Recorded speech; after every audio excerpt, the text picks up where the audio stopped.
Shark tank जब India में launch हुआ था तो सबको लगा था कि ये एक रेवोल्यूशन होगा for businesses and startup culture को एक नई सोच देगा। पर हुआ क्या? बिल्कुल ही डिफरेंट टैंजेंट पे चला गया ये शो। ये शो एक डेली सोप की तरह बन गया है इंडिया में। मतलब एक और इंडियन आइडल जिसमें बिजनेस से ज़्यादा ड्रामा है सिर्फ। आज हम इस वीडियो में डिस्कस करेंगे the reason behind downfall of shark tank. और इससे क्या है, आपके दिमाग में कुछ पिक्चर भी क्लियर होगी, तो एंड तक जरूर देखना।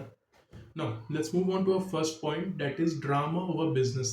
सो शार्क टैंक यूएस अगर आपने कभी देखा हो और शार्क टैंक इंडिया, दोनों में एक बहुत बड़ा डिफरेंस है। शार्क टैंक यूएस में वहाँ पे एक्चुअल में बिजनेस की बात होती है, प्रैक्टिकली बिजनेस की बातें होती हैं। यहाँ पे मसाला होता है। तो वहाँ बिजनेस होता है, यहाँ मसाला होता है। फॉर एग्जाम्पल, अगर आपको इस सीजन में फ्लाइंग बीस्ट वाला एपिसोड याद है, तो ऑनेस्टली फ्लाइंग बीस्ट को तो आने की ज़रूरत ही नहीं थी शार्क टैंक में। सी शार्क टैंक जैसे show is something, not shark tank जैसे शो, बट जो उनकी आस थी। फॉर एग्जांपल, अगर आपका बिजनेस ऑलरेडी 1 घंटे में 1 करोड़ कर सकता है, या फिर 6 महीने में 14 करोड़ कर लिया आपके बिजनेस में, तो आपको 1 करोड़ के इन्वेस्टमेंट की जरूरत नहीं है। आप 1 करोड़ के इन्वेस्टमेंट से क्या करोगे उसमें, बताओ।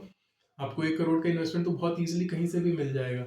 राइट, 1 करोड़ के इन्वेस्टमेंट से कुछ नहीं हो रहा है। आपको अगर इस स्टेज पे बिजनेस है तो एटलीस्ट आपको 5 से 10 करोड़ के इसमें इन्वेस्टमेंट की रिक्वायरमेंट होती है अगर आप स्केल कर रहे हो तो।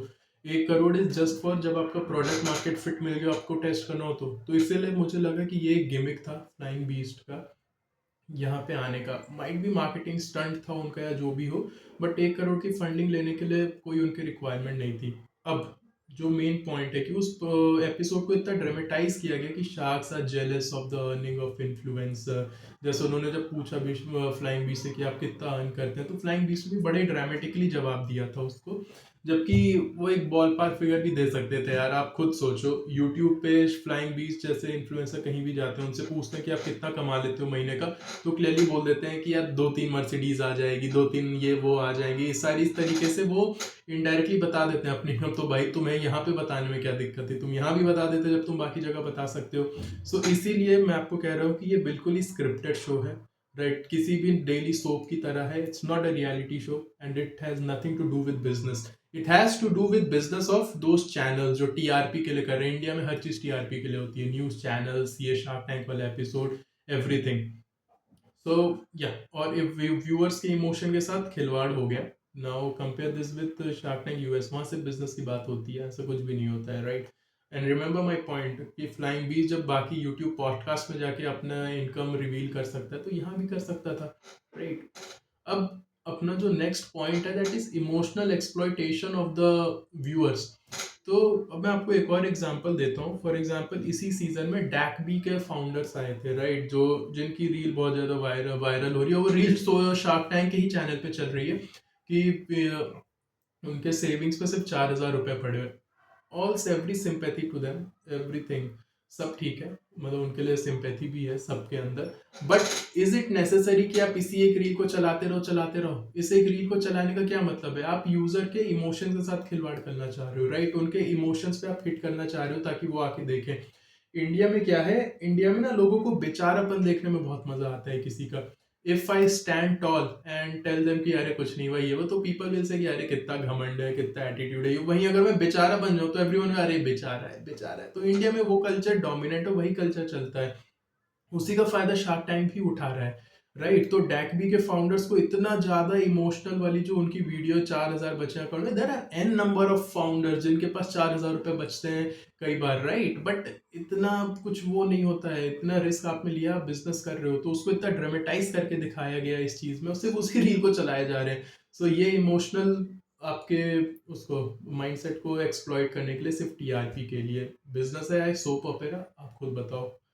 अब नाउ इग्नोरिंग रियल एंटरप्रेन्योर्स। सो अब शार्क टैंक में कुछ अच्छे एंटरप्रेन्योर्स भी आए थे। For example, if you remember बाका बुकी, they had a solid foundational business, profitable business था, फाउंडेशनल बिजनेस था, हर एक चीज सही थी उनके बिजनेस की।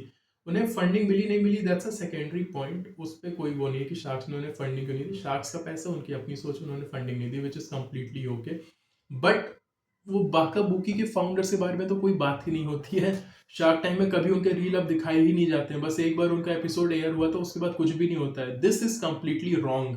मतलब ये पार्ट वो क्यों नहीं दिखा रहे, क्योंकि उनके पास कोई इमोशनल स्टोरी नहीं थी। बाकाबुकी के फाउंडर्स के पास प्रैक्टिकल थे, बिजनेस अच्छा कर रहे थे, बिजनेस चल रहा था, प्रॉफिटेबल था, तो बस उनकी स्टोरी दिखाई नहीं रहे।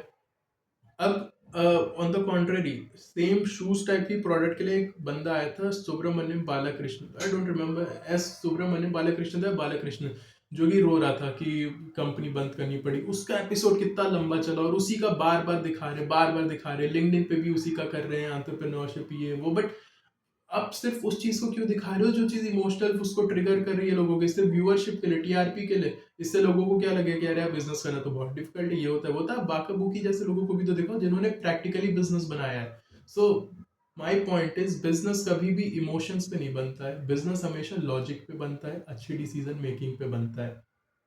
अब नेक्स्ट पॉइंट, पिक्चर्स नॉर्मली जो है, it seems as if they are also using shark tank for marketing only. For example, आपको नेशर माइल्स याद होगा जो आए थे, जिनके फाउंडर सैलरी विड्रॉ कर रहे थे 7 लाख तक की पर मंथ। ब्रो, अगर आप 7 लाख तक की सैलरी ड्रॉ कर रहे हो, राइट, आपको 1-2 करोड़ की फंडिंग की क्या ही जरूरत है? अगर आपका, मेरा फिर से जो मैंने पहले भी बोला कि अगर आपका बिजनेस ऑलरेडी 15-20 करोड़ का रेवेन्यू कर रहा है, so you don't need 1 crore of funding. 1 crore से आपका कुछ भी नहीं होगा। नॉर्मल व्यूअर्स को ये बात भी समझनी पड़ेगी कि अगर मेरा बिजनेस 20-25 करोड़ का रेवेन्यू कर रहा है, 30 करोड़ का रेवेन्यू कर रहा है, मैं खुद को 7 लाख रुपए सैलरी दे रहा हूँ, तो फिर मुझे 1 करोड़ की फंडिंग का मैं क्या करूंगा? मेरे किसी काम का नहीं, बहुत कम है वो मेरे लिए, राइट। तो इसीलिए उनको फंडिंग कहीं और भी मिल सकती थी, वो खुद भी फंड कर सकते थे, बट शार्क टैंक में वो सिर्फ आए थे मार्केटिंग के लिए और सिर्फ अपना, आप कह सकते हो, प्रमोशन के लिए। सेम गोस फिर फ्लाइंग बीस्ट एज वेल, अगर उन्होंने 14 करोड़ की सेल 6 महीने में कर ली है, तो फिर वो 1 करोड़ का क्या करेंगे? उनके किसी काम का नहीं है 1 करोड़, उससे ज्यादा की उन्हें जरूरत है अगर उन्हें वाकई में फंडिंग लेनी है तो इसी पॉइंट पे जब मैंने नेशनल मैथ्स वाला एपिसोड देखा तो मेरे दिमाग में एक बात आई थी कि ऐसा भी तो हो सकता है कि जो पिचर्स हैं या जो कंपनी और जो फाउंडर वहां पे पिच करने आ रहे हैं, वो शार्क टैंक को पैसा दे रहे हो। For example, this is just a thought, right, वो शार्क टैंक को पैसा दे रहे हो कि might be we will pay you and let us pitch, और ये सारी चीजें हमारी मार्केटिंग हो जाएगी, फंडिंग मिले ना मिले उससे ना शार्क टैंक को मतलब है ना उन्हें मतलब है। शार्क टैंक इंडिया को अपने टीआरपी से मतलब है, उनकी व्यूअरशिप से मतलब है, बट इसीलिए उनकी व्यूअरशिप डिक्लाइन भी हो रही है, राइट, क्योंकि जो, अब अगर टारगेटेड ऑडियंस देखी जाए अपने शार्क टैंक की, तो जो स्मार्ट बिजनेसमैन है, जो जनरेशन से जो बिजनेस कर रहे हैं या जो देसी धंधा कर रहे हैं, उन्हें ऑलरेडी पता है कि ये सब बकवास है, राइट, ऐसा कुछ नहीं होता, बिजनेस ऐसे नहीं चलता, तो वो तो उनकी ऑडियंस है ही नहीं। अब जो बच्चे कौन से, जो मिडिल क्लास इनकम ग्रुप वाले जो सपने देखते हैं, राइट, उनके सपनों के साथ अगर कुछ अपील कर सकता है तो इमोशनल ट्रिगर ही अपील कर सकता है, राइट। कई बार इमोशनल म्यूजिक लगा दो, कुछ लगा दो, अपने इस शार्क टैंक यूएस में कितनी बार देखा है कि इमोशनल म्यूजिक बैकग्राउंड में चल रहा है, नहीं चलता है। इंडिया में इमोशनल बैकग्राउंड म्यूजिक चलता है, क्योंकि फिर उससे इमोशंस हिट कैसे होंगे, डोपामीन कैसे रिलीज होगा वो, right. So this is the problem, this is the core problem over here, कि इंडिया में ये सारी चीजें क्यों नहीं चलती हैं। अब व्यूअरशिप क्यों डाउन हो रही है? क्योंकि आपकी जो ऑडियंस है, अगर वो एंटरप्रेन्योरशिप और बिजनेस के लिए सीरियस है, राइट, अगर वो स्टूडेंट्स भी हैं, तो उन्हें इमोशनल ड्रामा से क्या मतलब है? If someone is serious about business, अगर वो इमोशनल है तो उन्हें बिजनेस नहीं करना चाहिए, पहली चीज, राइट। अगर वो सीरियस है तो फिर they are interested in knowing the practical things, they are interested in knowing the sentiments of the market, they are interested in knowing कि क्या ट्रेंड चल रहा है, क्या प्रोडक्ट चल रहा है मार्केट में, किस चीज को फंडिंग मिल रही, किस चीज को फंडिंग नहीं मिल रही। They are not interested in knowing कि आपकी क्या इमोशनल स्टोरी है, क्या नहीं है, जिसपे इसीलिए तो व्यूज इनके गिर रहे हैं, क्योंकि पूरा स्क्रिप्टेड लगता है अब तो। सो यही है। अब अगर हम बात करें कि क्या कंक्लूड हमें इससे करना चाहिए, आपको क्या इससे सीखना चाहिए, so do not follow anything blindly, right. TV पे जो दिखाया जाता है, सोशल मीडिया पे जो दिखता है, जरूरी नहीं है वो सारी चीजें सच हो। अगर आप सीरियस हो बिजनेस स्टार्ट करने के लिए, बिजनेस करने के लिए, analyse everything that is in your surrounding, अपने सराउंडिंग को एनालाइज करो। रोजमर्रा की जिंदगी में जो आप देख रहे हो उसे एनालाइज करो, जो कंटेंट आप देख रहे हो उसे एनालाइज करो कि क्या ये सच है, या फिर मुझे इसमें और ज्यादा डिग करना चाहिए और मुझे सच जानना चाहिए। Do not follow anything blindly. India में भेड़ चार का जमाना है, right. Do not follow anything. अगर किसी एक ने कुछ करा बाकी लोग भी वही करेंगे। Do not let any one exploit your emotions, right. Shark tank को भी ये चीज समझनी चाहिए कि this is not an emotional show, ये इंडियन आइडल नहीं है कि आप आके अपनी कहानी बताओगे कि मैं तो रिक्शे वाले का बेटा था, मैं गाना गाने आ गया, ये वो, ठीक है, वो सारी चीजें is fine.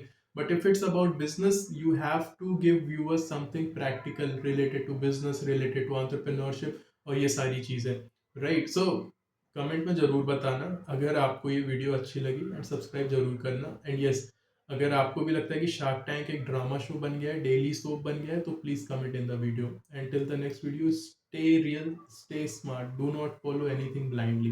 Thank you so much.